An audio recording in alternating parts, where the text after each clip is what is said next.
What is going on, ladies and gentlemen? We are here with another episode. It is Steiner, and this is Secondhand Talent. Thank you, of course, to Luke Chu for the desk candy. Thank you to Mark Spusta for the art. And thank you to this week's guest, Record Master, award winner, just all-around extraordinaire, Maor Appelbaum of Maor Appelbaum Mastering. Maor, welcome back to the show. Thank you for having me again. I appreciate it. You know, it's a unique pleasure to have folks on the show twice because it's not a question I get, it's now over 100 times, but I still don't get to ask it that often in a professional setting. But you've been a guest on Secondhand Talent. You were part of season 3. Now kind of knowing a little bit more about what it is, when I asked you to be back on the show, I'm kind of curious as to what your interpretation of Secondhand Talent is today and if that's changed at all from our first discussion.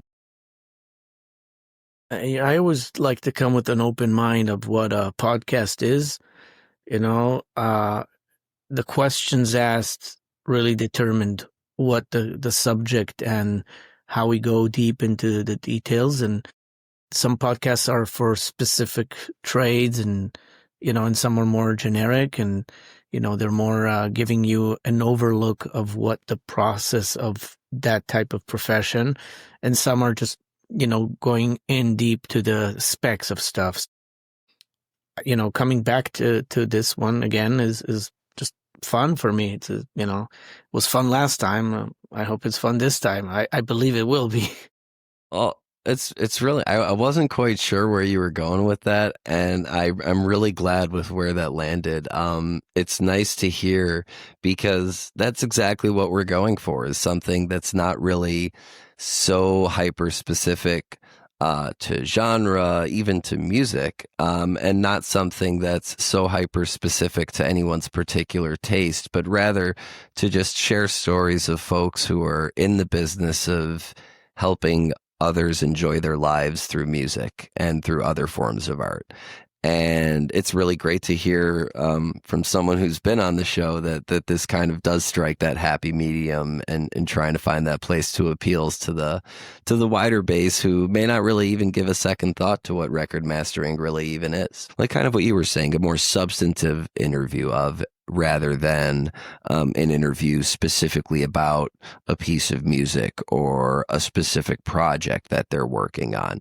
And I do find that a lot of interviews are geared towards that. And, a lot of interviews that you do specifically are really technical, which is not a bad thing, but it's great to be able to bring you out to a wider audience. Folks may recognize the hat that I'm wearing here, the Heady Wax Fiends hat, the greatest group on Facebook, and I recommend to all the fiends to check out this one because vinyl's going to be a big part of the conversation. But more,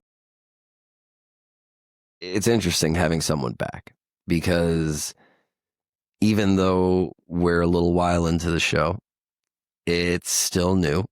And so what I did was I went back and I went and tried to look for things that we hadn't really discussed in our previous interview because I wanted to make it a little bit new and exciting. And I highly recommend folks go check out the first interview because it'll be completely different to this one in quality as well. We switched platforms, but I have notes, folks. Notes for the first time in season 6 at the time of this taping. One of the things that we never really got into, we did explore a little bit your tastes in music and kind of, your beginning there. But what we didn't get into as much is when you got interested and how you got interested in the technical aspect of it. That's a good question because, I was always in music as a kid. I loved listening to cassette, CDs, vinyl, whatever it was, video, whatever.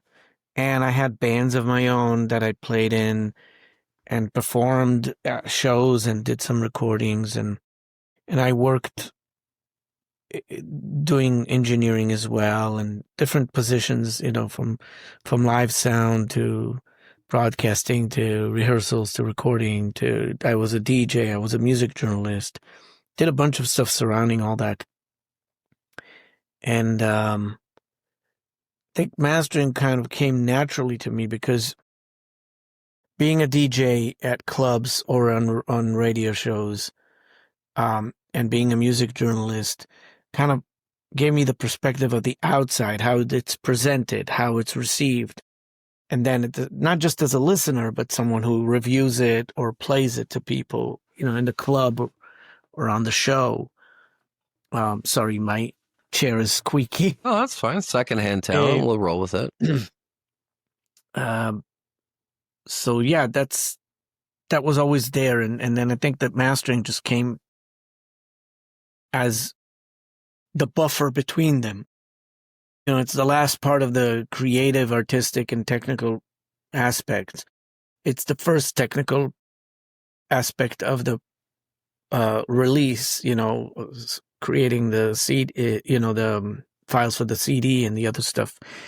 But it's basically that buffered zone between the production and the consumer. I think, to pick up on something that you said there, which I find really fascinating, is that background as a critic, because having that outside perspective, the overhead view, as I like to call it, of kind of how will this be received critically amongst the audience, amongst the listening population, being able to tap into that zeitgeist and bring that into your prior knowledge of production, etc., really is what does make mastering the perfect thing. And it's that specifically because, like you mentioned, and I'll have you elaborate on this in just a moment, record mastering, there's no penultimate. It is the step between what the song is and then what the consumer hears. So there's no room, really, even, I don't want to say there's no room for error, things happen, yada, yada, but there's really no room for error in that position because you are, that last step. And again, that understanding of critical reception, public reception, radio play, etc., as someone who writes that up, I think is integral, and I think shines a really important light onto the path that you wound up taking. Was there a particular, you mentioned playing in bands and you mentioned doing production and all of these things, but was there a particular inflection point in your career where you realized that, mastering is definitely it? Was it a project you worked on or something of that sort? Or what was the moment when you realized this is actually what I want to continue forth doing? I think it was just kind of a timely thing where I wanted to do that, and in time I wanted to do more and more. It wasn't just like one spark. Even in the beginning where I didn't know what mastering was, I did play with the EQ on the tape recorder or system. So I was doing kind of that, right? And then as there was accessibility to the tools, then yeah, it just was like, oh, okay, let's do that. And I think that just in time I found that was my forte. That's where I could really bring a lot of value into what is given to me, where other jobs in the audio, I can bring a certain amount of value, but I think the gravitation to this was like a calling, if you want to call it. Was there a particular initial project that you completed that you felt was like the one? No, it was a combination of stuff that I did that, I dabbled with it and I liked it. And then, I tried something else and I liked it. And I kind of felt that I hear it differently than if I hear, let's say, a production or a mix, where I can bring ideas for sure, because, I do have a sense of balance. And in mastering, you do need to have a sense of balance because you're balancing frequencies too. But sometimes. But you're dealing with how the song is tilted upwards, downwards, whatever. So I do know how to find the balances between levels, but I think that it's more about dealing with a limited amount of stuff and doing what's possible with it, meaning it's a 2-track stereo file of the mix or the loud mix or whatever type of mix it is, and then wherever I can take it to. So, just to elaborate with an example on for our readers, listeners, and viewers, if I brought over here, I've got the cassette tape from my uncle's band, the Lonely Moans, who are our theme song. This was their cassette submission tape to Sub Pop, I believe, in 1988. At least that's what it says on the back. So, based on what the mix that went into this is, that's what you're capable of then producing and turning around. Well, I work with what I get, meaning there's limitation to what I can do with what comes in. I have the ability to adjust volume, dynamics, and tonal structure of it. Also, width and all that. EQing is part of the Well, what tonal are some of structure as well. the dynamics that are outside of your control? Well, decision making that I'm not involved with. So, for example, if I make a decision and they don't like it and they want something else, then I can do it based on what they give me. But if that's their choice, I'm just operating as the operator, which still I'm doing my job, but I'm still doing my job as a mastering engineer. But some decisions are not in my control. Other things that are not in my control is the quality of the recording or the quality of the mix or both. And also another thing that's out of my control is the quality of the release in terms of what comes after me. So if it's vinyl, I don't have any control on the cutting, the plating, or the pressing. If it's a cassette, I don't have a control on how they recorded it to the cassette. If it's the CD, I don't have control on the CD manufacturing. Let's talk about vinyl for a little bit, actually, referring to the hat that I'm wearing, the Heady Wax Fiends. I do have a couple of questions from some friends of mine in the group.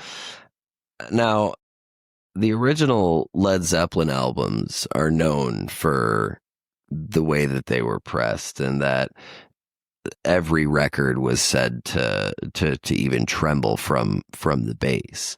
Some consider those to be the perfect recordings of Zeppelin albums.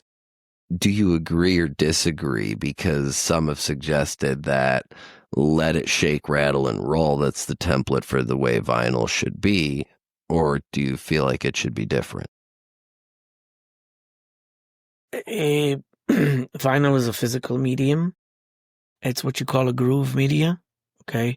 And there's limitations to that format in terms of how much spread is the stereo and how much low-end information can move from side to side without affecting the actual groove cut, the cut. So there's a lot of limitations in vinyl, and to overcome them, you have to be very, very technically capable of doing those things with the gear that you have in hand, and not every cutter will have the same gear. So it's not the same lathe. It's not the same cutting computer. It's not the same cutting amplifiers and processors. So I think that there's no one way to cut a record. Probably the only way is to do your best job with what you have. But you can have a record cut by a few different cutting engineers, even if you supply them the same material, and it will sound different.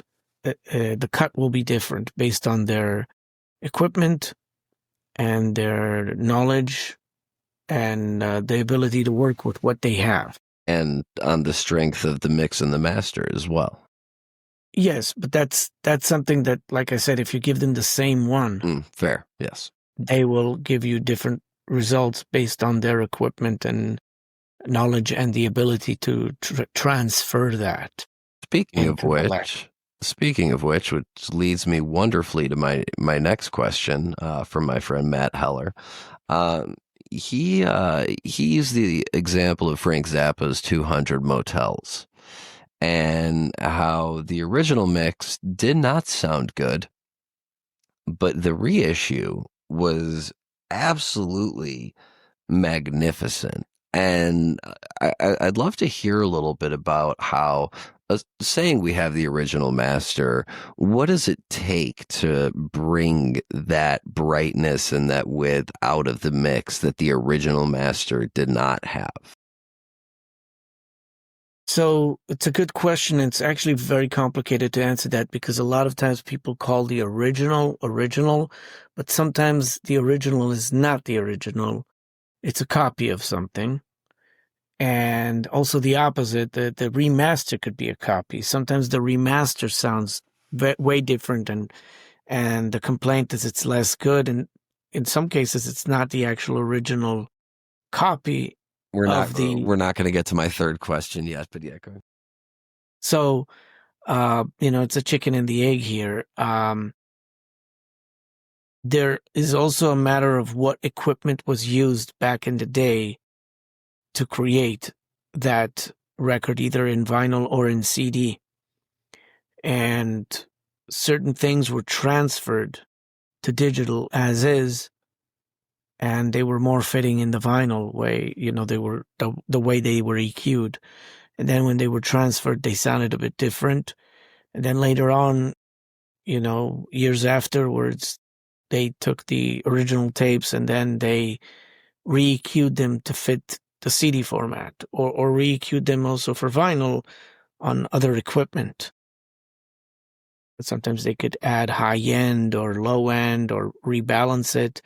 And it's not uncommon that certain records were done in a certain era with the limitations, and then 10, 20, 30 years after they were redone, either remixed again, so there's new balances, or just remastered, or remixed and remastered, of course.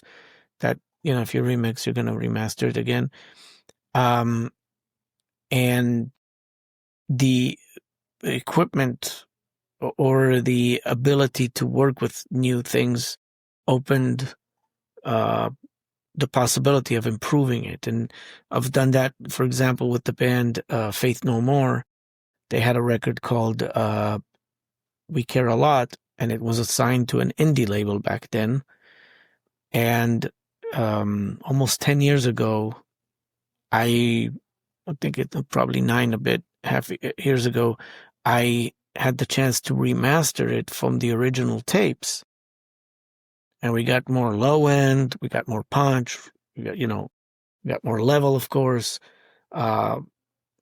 basically using the original tapes, but now we have better equipment to work with it, and time too.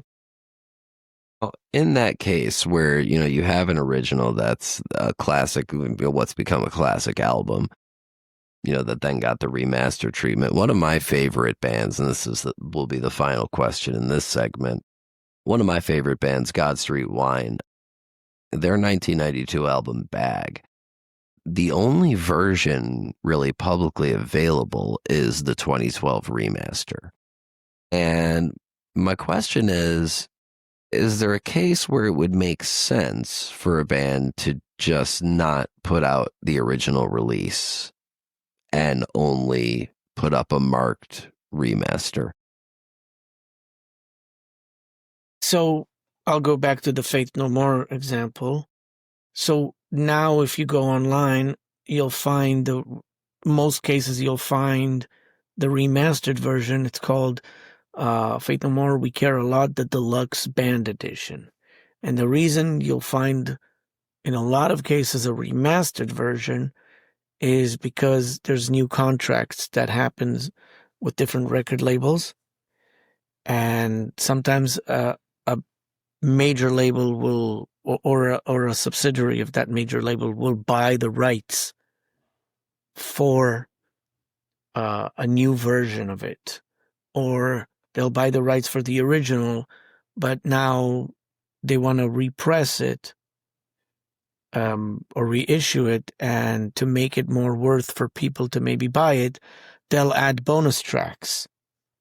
Just like we did with the Faith No More. There's the original album remastered, and then there's a lot of bonus tracks and rare versions of the songs, from demos to different remixes to live. So nowadays, it's not uncommon that you won't see the original version and you'll see a remaster, especially in streaming services. When it comes to CDs, you can still find reprints, because some companies will just reprint the original. I actually, when I saw God Street Wine a couple of months ago at the time of this taping, was hoping to grab a copy, and the only one available was in the box set, and it was the remaster. So even on a CD, that's what I've got. And that'll end the Fiend's Fault question section. Thank you very much for the submissions, folks. We really appreciate it. Moving on to the next question, though. But by the way, this is why it's good to go to used CD shops, because you can find support your local shops, folks. Yeah, because you can find a lot of stuff there. I go there once in a while, and I there's the dollar bin, the $3 bin, the $5, the 10, whatever it is, and you find gems there, amazing stuff, and sometimes you find that rare version that you're looking for. I actually, the man speaks the truth. I found an original pressing of Terrapin Station in wonderful condition for $5 at a half price books, and I didn't have the heart to tell them what they had. I just wanted to buy it, so now it's on my record shelf. You mentioned Faith No More, and they're rather. Folks, if you haven't heard of them, please Google them. But they're a rather well-known band. You've also worked with, Walter Trout, Yngwie Malmsteen, Meatloaf, Yes, Rob Halford, to name a few. Was there a moment where you had a big, I really hope they like the way this turns out? Oh, yeah, that happens a lot. Anytime you work on a project, you really want to make sure everybody's happy. And it doesn't matter if they're a big client, small client, big band, legacy band, or unknown band. At the end of the day, you get hired to do your job, and you want to make sure everybody's happy. Of course, if it's a band you grew up listening to and you're a big fan of, then of course that's already going to happen just from the fact that you're like, oh my God, I got the gig, So, yeah, it happens. And every project requires everybody to be happy, or at least right people to be happy, to sign off. Yeah, the right people need to be happy, and that's what matters. But speaking about names, out of curiosity, and this may be, I hope you're okay with answering this, but I was looking through your website again at your discography, and I went over to the testimonials page, and there were a few names, a few names that I know that I don't know if I maybe didn't look at the page the first time you and I spoke, but I never really went down and actually read it. And, obviously, the first name, Matt Wallace, is, everybody should know. He's a producer for Faith No More and Train and other great bands, including Blues Traveler. But to see names like Eric Gales and Billy Sherwood and someone who I am a huge personal fan of, Warren Cucurullo. How does it feel to have those names on your site, giving testimony to the quality of the work that you do? It's first of all, it's very important for me to know that these people actually like the work and they were cool enough to put that in writing. And it's always fun when you work with someone that you know their body of work, or you heard enough about them, or just, work with them and feel like, oh, okay, this is cool. That they not just like it, but they can appreciate it and respect and give you that feedback saying, man, this was good. This was, um, you mentioned Warren Cucurullu, for example. For those who don't know, he wrote one of the biggest Duran Duran hits. And of course, he was in Missing Persons and played with Frank Zappa. And I remember we had a phone conversation, and that quote actually came from a phone conversation, because what happened is we were working together, and when we finished working together, he actually described to me what he felt about the mastering. And then I was like, hey, can I quote you on that? That's amazing. So that kind of started the whole thing about, oh, okay, maybe I need to get some quotes. I mean, but it's just again though, the caliber of folks, and I mean some people you need to be in the industry to know. Some people like Warren are actually name checked in Frank Zappa songs, Catholic Girls. And it was just really wild to see, and it's a really beautiful thing that something that you said about being a fan as well, and knowing their body of work.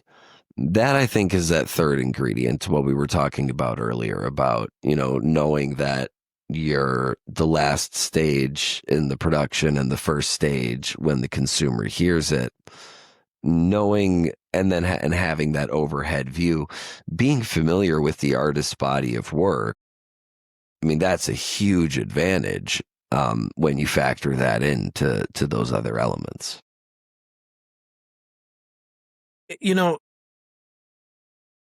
It's good to know who the person is. You don't have to know everything he's done, because some of these guys have done so many things that, it's an educational project just going down that. I did a box set for John Wetton. And before I did that box set, I only knew of his career in Asia and in King Crimson. I didn't know he had a whole solo career and a bunch of other stuff. So when I got to work on remastering those solo albums and all those unreleased tracks that were added and joined into that box set, I learned so much. It was definitely an educational project for me, because one, I enjoyed it, and two, it's like, oh wow, I didn't even know about this before, So, again, I knew his other affiliations, in bands he was part of. But that's the thing that sometimes happens, is you get to work with someone and then you're like, oh, I didn't know of him. Oh, but now I do know of him. And, I've done a lot of records where you had guests on them. I did a record for William Shatner, and it had a bunch of guests on it. There's a lot of records like that are the collaboration records. And it's interesting, because some of these are idols of you. Some of these are people you never heard of before, and now they're big. It's definitely interesting. And I have to admit, you kind of tend to forget some of the stuff you do, and not because it's forgettable.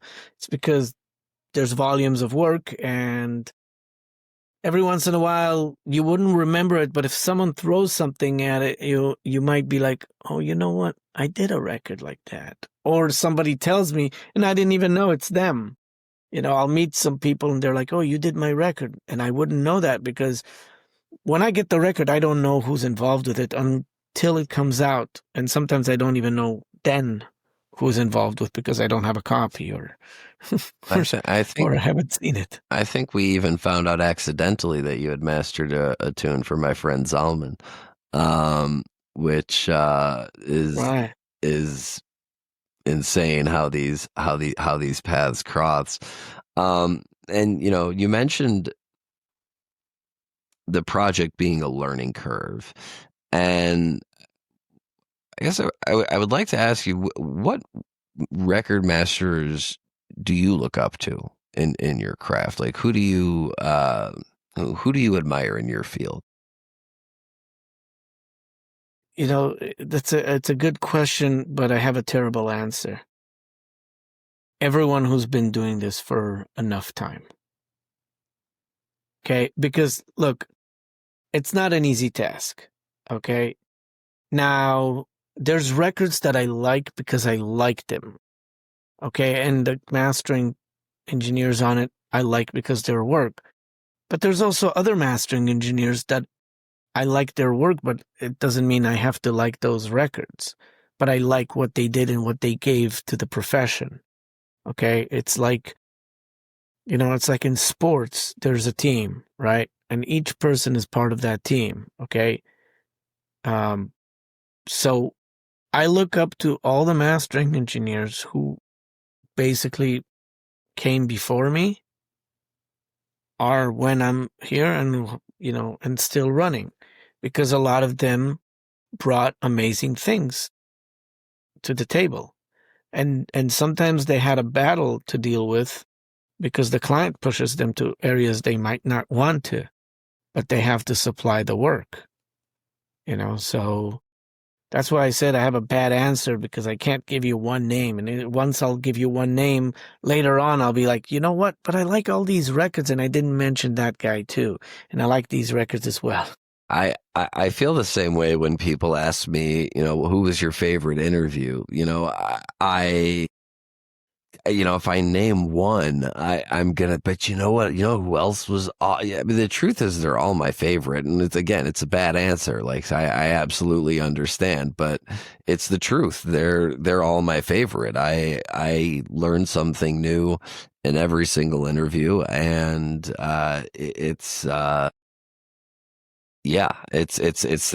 this weird space where I'm grateful individually to my guests for the different things that they've brought with each of their interviews, but I'm also grateful just for everyone who's been on the show, because without all of them, we wouldn't be where we are today. So I understand the bad answer aspect of it, but sometimes just because it's a bad answer doesn't mean it's not the right one. Yeah, or let's call it the right. This is the honest answer. I mean, it's really also the truth, because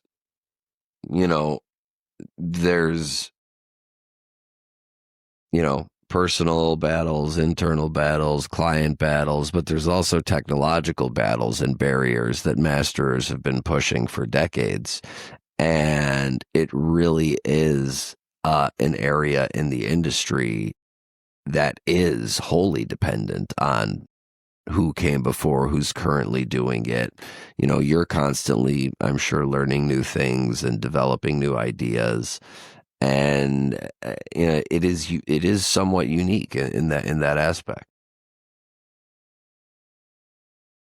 Yeah, it's the music that comes in and what you do with it, and the people's tastes. Your clients, you got to cater them, and also they trust you to take it to the next place. So you're bringing your thing, but they might want their thing, and now either you go there, you go yours, or you find something in the middle. And then you get a song. So I mentioned before we started this interview that I had a bit of an interesting thing happen regarding something that you had put out recently. Now, recently you put out a plugin for a piece of hardware you developed with Hendy. Is that correct?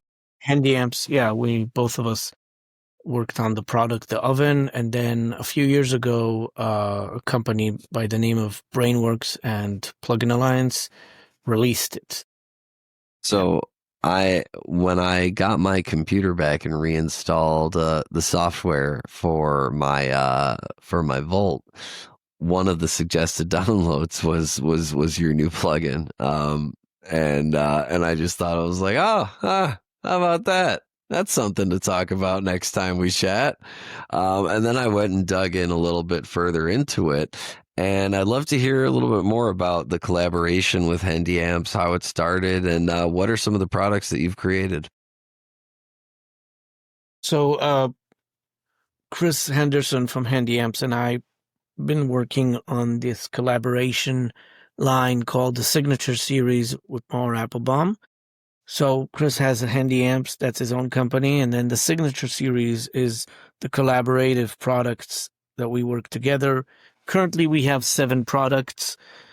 We have the oven, the stove, the grill, the cooker, the pressure cooker, the steamer, and the roaster. All right, why the kitchen names? I gotta ask. Well, it started with the oven. It's like, oh, let's cook the music, let's make it sound more warm, and let's add some sizzle and this and that, and then, it started being a theme. And then you look at how the controls on it look. They look like an old ceramic oven with these knobs, and, it has a concept, and the concept is also not just visual, but it's sonically kind of working like that.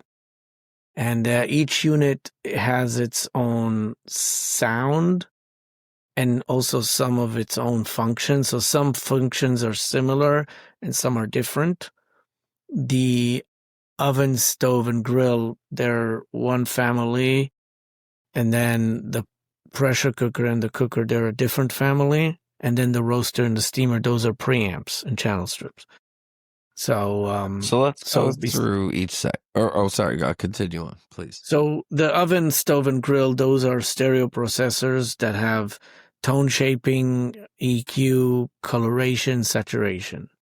Then the cooker and the pressure cooker, they're more also tone shaping. Real quick. EQ, coloration, and saturation for our audience that don't know. Can we get just a brief description? So EQ, like low, mid, high, bass, treble, mid-range, and the coloration is there's a certain color from that unit that changes the sound, and then you can control that. And then saturation is you can go further with it and kind of drive the sound even more, get more harmonics.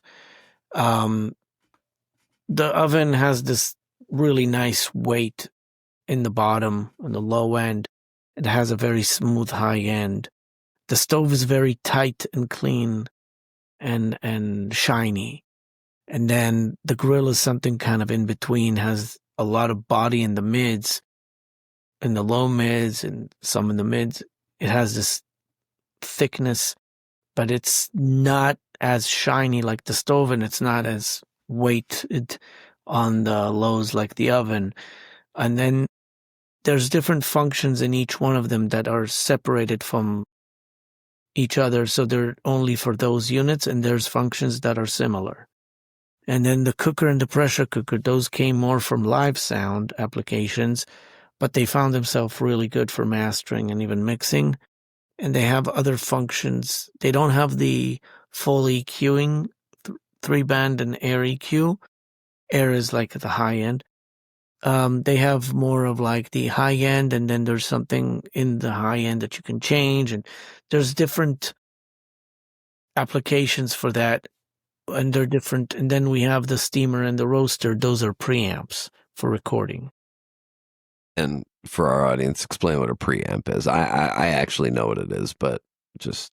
You connect a microphone to it, and you can use that to feed your recording interface, or you can use it as a DI where you can connect your instrument like a bass guitar or a guitar or keyboard. And what makes it different and unique than the other hardware out there? Besides for having the different capabilities, for each device, like what makes it the Signature Series? Give me the bad answer. Well, every preamp, every line amp, every EQ, every compressor is different, and it sounds different. And the Signature Series is a collaboration between Chris and me. So we both made sure that we like it. It's tuned to both of our ears, and the feature set and the sound is something we both like. And that's that collaboration. And we both work to make it work, as I say, and get it to the people. I mean, and as the ones who, are the ones who are in charge of making things sound how they sound. I mean, it's the signature and the bad answer I'm going to give is that it's yours and it's tuned to your ear. I mean, I'll say to you, it's your special sauce that you're putting into it, and Chris is no doubt. Absolutely, credit where credit is due. But what we were talking about earlier with your master in it and putting in what you feel about it and what you hear about it to make it something that's pleasing to you at the end. I mean, that's what's in the hardware as well. And if folks are looking for that sound, I mean, by all means, go to Maor's website. Link is going to be in the description. Look at his discography. If there's an album there that you're familiar with, ask questions about it. See which product is right for you. Check it out. That link is going to be in the description as well, too. Yeah, Chris brings his own experience as a builder and also a musician and a mastering engineer as well. And I bring my experience as a mastering engineer and audio consultant. And, so we both just, merge forces, combine forces, whatever you want to call it. Here's a bit of a loaded one. My producer had a couple of questions because he wasn't a part of Secondhand Talent. Mario was not a part of Secondhand Talent during our first interview. He joined us in season 4. And he has a couple of questions. Questions that I am not even familiar with exactly what he's asking here. But the question is, what is your hardware signal path? Good question. I have a lot of signal paths. So my mastering room and desk features different types of converters, both, the digital to analog and analog to digital. And I have a mastering console, and that console connects different types of signal chains that I can route in, meaning I can have so many different types of sounds just by changing converters or changing different signal chains. So I don't have one, and every record is different. So I would just try different things and figure out what works with the record. So it's not one size fits it all. There's different sizes, different ways to approach it. Pretty much answers the next question is if you use a hybrid signal path setting. And I guess we'll go ahead and give the bad answer, but is it hybrid? Is it digital or is it analog? So my work, most of it is external, and then some of it is external and with plugins, and a very small amount is only plugins, meaning like say 98 or 99% of my work is external hardware. And then from that 99 or 98%, there's a percentage where I'm adding plugins to what I've done with the hardware. And there's probably 1 to maybe 2% that I only do with plugins. So the actual answer is, I would say hybrid would be the best answer. And in some cases, it's just external. Speaking of which, though, jump boarding up right off that, what? Talk us through some of the gear that you use as a master. What are some of the brands that folks may not know about that you either work with or some types of gear that you lean on? You mentioned external gear, and for someone who remembers the pre-digital age, but was mostly alive in the digital age, the idea of external gear when it comes to developing sound doesn't really click necessarily. And on YouTube, we can pop up little pictures of different things we talk about. But curious about what sort of what pieces of gear do you use, on a regular basis for your work? So a lot of the gear here is custom for me, either designed with me, for me, or modified for me. And then some of it was one-offs that were made.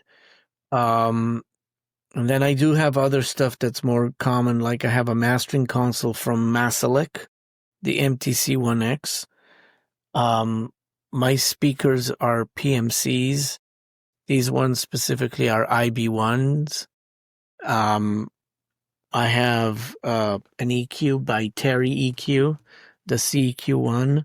I have a compressor by Magic Death Eye. It's called the Magic Death Eye compressor. I have a custom box that he also built for me under Magic Death Eye, but it was a one-off.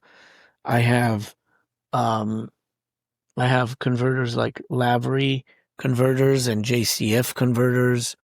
I have also Lynx interface converters, the Hilo. I have Benchmark converters. I have different clockings. For example, I have Mutec clocking and Antelope clocking. What else? I have custom pieces from Hendy Amps and me. That's what I have from Foot Control Systems, Roger Foot. We have 3 units. One is called the Workshop LTD EMA, one is called the Bench, and one is the Torch. And then I have a Whitestone P331. That's something that people can buy. I have a Sonic Farm Master Knot. That's a new one that's going to come out soon. There's a Creamliner. There's the Rupert Neve Designs MBP, and there's the MBT. What else? I have also their converter, the MBC, and then I have, there's a bunch. There's a modified API 2500 compressor. There's a modified Michelangelo custom version that Handy did for me. There's an inward connections. What is that? No, there's an atomic squeeze box here. There's, It's just like every time you turn your head, there's 3 or 4 things, and it's so fascinating to hear. I mean, just like I've been sitting here as you've been rattling off gear and names and this, that, and I'm just like, I have a microphone and a preamp and a webcam, and like I'm so curious as to how you built up your collection of equipment and how that came to be, because like everything you just rattled off, like forget about cost, like this is a lot of equipment to have. Like what did you start with, and what did it take to get to where you're at now? Oh, I have more that I didn't mention. I'm sure. The Masalek MLA4 and Masalek MEA2 and Manly Mini Massive and Thermionic Culture, Phoenix Mastering Plus, and wait, there's more. Millennia NSEQ4, SPL EQ 2050. Look, I have more. I can keep on if you want. I don't doubt it. Look, for years I've been working very, very hard, and the money that I made, I put back in my business. So for a lot of years, I wouldn't go out and spend or go to do stuff, and I would actually save the money and invest in the gear. So, while someone else might be partying out and going to movies and traveling and clubs and whatever, I would keep the money and save it and reinvest it in my business. I mean, of course I could use that money and go to restaurants and, vacations and stuff like that, but I kept it and saved it and utilized it to my business, which is what I'm running, Running it well. I mean, it's really impressive to, even in the short time in between our last interview and now, the amount of times I've seen your name pop up for different projects or different award nominations or this, that, or the other. podcast appearances. It really is impressive. The way that you stay so current and the way that you do continue to produce. And out of curiosity, is it at this point more, has it become more a matter of like brand recognition that brings folks to you, or like word and like word of mouth, or is there still a lot that goes into like obtaining new clients, new work? Like, what at this stage in the game, where do you find yourself in that spectrum? I think I still do what I've done before.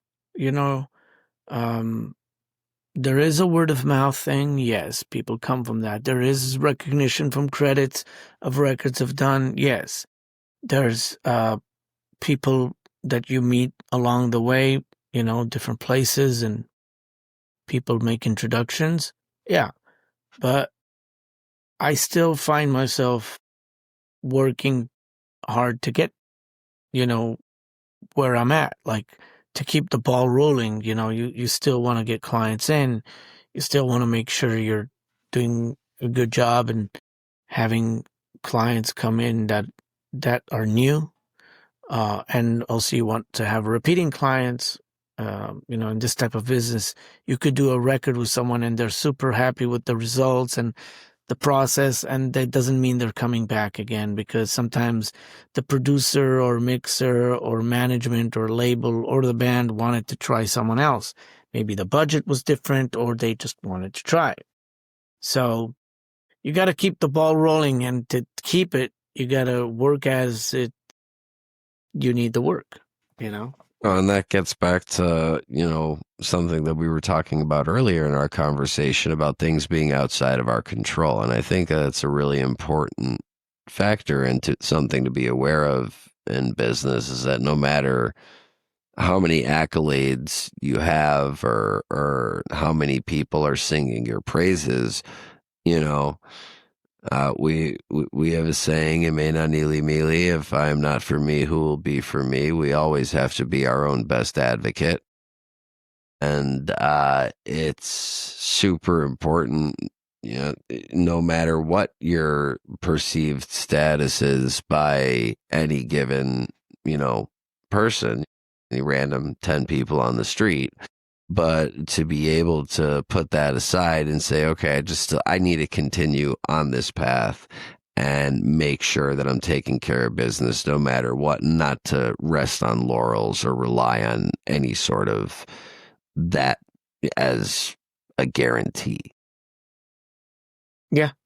Yeah. And sometimes it's easier because now you can get introduced to people with good accolades and a work, some work that you've done and proof of it.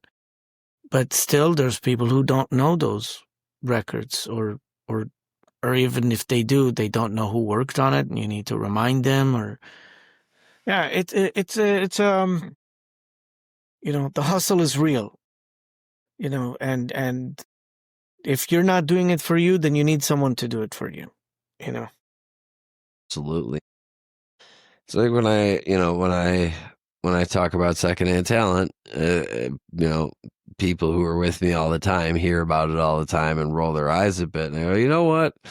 If no one is going to talk about, if I'm not going to talk about it, no one's going to talk about it. So I have to be talking about it all the time. Otherwise, nobody's going to pay any attention to it or any mind to it. It has to be something that I am proud of and that I'm wearing on my sleeve and talking about in every conversation. Otherwise, it just doesn't work. One more question from my producer Mario here. Now he's a musician just like you, and I'm going to read exactly what he wrote here, because I am not a musician. I'm a lot of things, but I'm not a musician. So bear with me here, folks. What are some of your favorite things in a project thinking as a musician. For example, one of Mario's favorite things about music is the bass guitar and drums and how they combine musically and sonically to produce that low end result. And then he just put a little like hyphen that says, I know it's a super specific question. Yeah. When you listen to the music as a mastering person, you're listening to it for the first time. Hopefully it's the first time. And you're judging it on how it hits you and what's sounding good and what's sounding less good. And if the thing that sounds less good and you're trying to improve it and it gets worse, then you have to be careful touching that. But if it gets better, then you see some kind of path to improvement. And that's part of it is doing that test and seeing how things lock together. Low end frequency, is it tight enough or not, or do you want it a bit more mushy? Those kind of observations and decision making. And that's really just what it is for me. Same for Mario with the bass and the drums locking together and low end. And yeah, so for me it's more of the overall sound of everything, and how it comes out to me. What's one of the biggest surprises you've had in the way that a master turned out, where even you were like, "Oh, this kind of exceeded my expectations, even for what I was shooting for." Sometimes you discover that later on you're in a project and it seems like you're struggling, and after you finish printing it and then listening to it, sometimes you're like, wow, this is actually really good. And sometimes the opposite, you'll be like, hey, you know what, maybe I should go back. And sometimes you're like, this is what it is, I can't do better. That's a fair answer, and exactly right. It's a diplomatic answer, Maor. I love it. I don't think it's diplomatic. I think it's honest. I mean, two things can be true at the same time. Yeah, no, but diplomatic is a soft way to no, it's explain it. yeah, I would call this is a realistic answer. I gotta say, upon reflection of both conversations now, it's so interesting how I keep poking at, has there been a project? Has there been a band? Has there been an album? And I feel like I finally gotten to the point where I understand that it's just an amalgam of all of these experiences and all of this music that's come together in your life that's brought you to where you are, that not just allows you to help facilitate this music to get it to the public's ears, but also to be able to take on clients like you mentioned. Like, I like to tell people there's two genres of music, good and bad.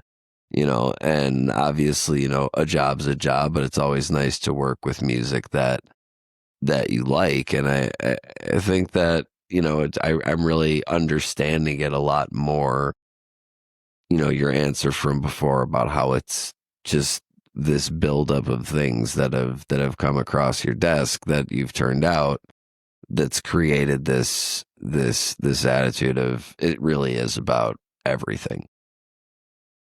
Yeah, a lot of it is circumstantial and situational, and it's not one record that makes you either learn or unlearn. Like, you could do 20 great records that was easy for you, and then you could get one record that's so difficult. And even if you've done the other 20 and you think, oh, I know how to handle this, there's always a new surprise. There's always a project coming in and you're like, well, it's different. I changed here and it doesn't sound that right. I changed there and it doesn't. Maybe I need to be more subtle here or more aggressive there. It's just, you're dealing with art and you're dealing with the capture of art. And the capture is not always representative of the art, because the capture is the ability to get closer to it as much as possible, and not every capture is good. Same with mixing. Not every mixing is good for it, and same with mastering, by the way. So a lot of the answers would be depends. Sometimes, they'll sound more like diplomatic, but they're more realistic than diplomatic. It's just that, we're not doing the same thing every day in terms of exact. It's not like a cookie cutter, or it's not a manufactured snack. That even there could be deviations. Everything is custom made, custom tailored to the music that's coming in, to the style of mixing that's coming in, to the quality of the recording and mixing, to the decision making of the artists and the people who are running the show as well. Sometimes the A&R comes in and makes the decisions. Is there anyone in the mastering space that's up and coming now that you're looking at in this new generation that you're seeing is putting out some really excellent work? Not as specific. There's the mastering field is now bigger than ever because there's way more mastering engineers than there were 10, 15 years ago, even 5 years ago. And the reason for that is because the entry level now is easy to get to. You get very high quality plugins. Computers are super fast. Headphones nowadays sound really good, especially if you buy the good ones. Converters now are way cheaper and deliver great results. So there might be a ton of people nowadays that can do great work, in a starting position. So, I'm very focused in what I do, and and I think that I don't know who's now upcoming that's that's bringing something fresh to the table, but I'm sure there are. It's just we don't always know because you're very dependent on the releases you're working on. You could have a crappy sounding record, but you're doing a great job, but that's what's out. And then you could be doing an amazing record as well, and maybe it didn't reach out to people. So it's hard to know who's now, very, very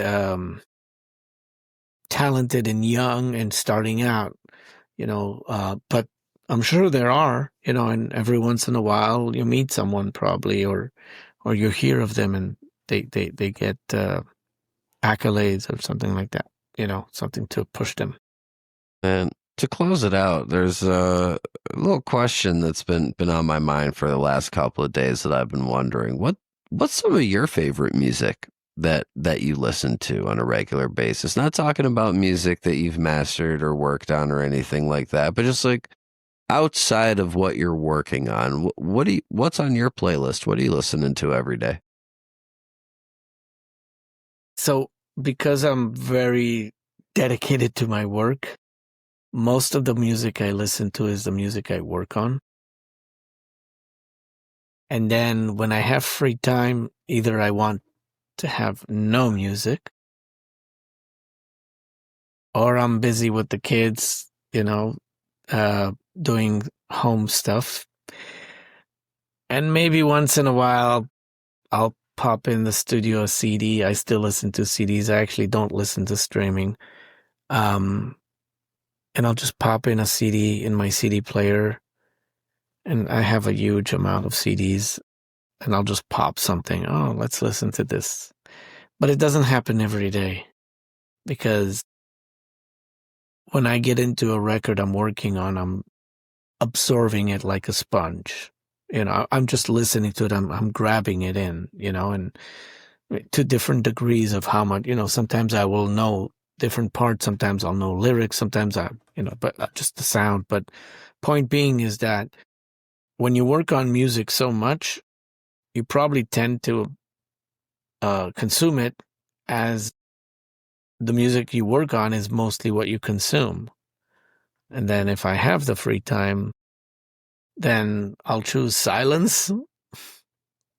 Makes a lot of sense that you know I guess it's kind of similar when if you're playing music all the time, then it's or mixing music or anything of the sort in a similar field where it's like you're constantly taking in music all day. Sometimes that silence is really just means more than notes could. More. Thank you again so much for being on the show for a second time. Are there any words you'd like to leave us with? Well, thank you again for having me. This was a fun show. Great questions. I enjoyed them, and it's always a pleasure, to come back to a familiar place and continue where. Oh yeah, my dogs are now barking. Okay, but at least they knew when we were wrapping up, so they Hey, thank you for taking this in consideration. Really thank them for me too later. I'll tell them later on. Please, yeah, send my regards. It's great that we can continue where we kind of stopped, or let's say we didn't even stop, but we just finished then, and now we have a continuum to that. And I'll be always happy to come back. Yeah, I'm looking forward to it. And honestly, one of my favorite things about having guests like you back on the show is that it's you're in a career that never stops moving. There's always something going on. There's always a new project. There's always a new record. There's always something to be worked on. And in the case of the gear collaboration, and folks, links, all of that are going to be in the description of this episode. It's really awesome to have someone on the show and then be able to get back together with them and just, talk about either what we left off or what's happened since then, and have them on again, and it just be a continual fluid conversation. And I really appreciate, once again, you taking the time for coming back on the show. My pleasure. Folks, this has been Steiner with another episode of Secondhand Talent, and we will see you next Wednesday. That's the podcast.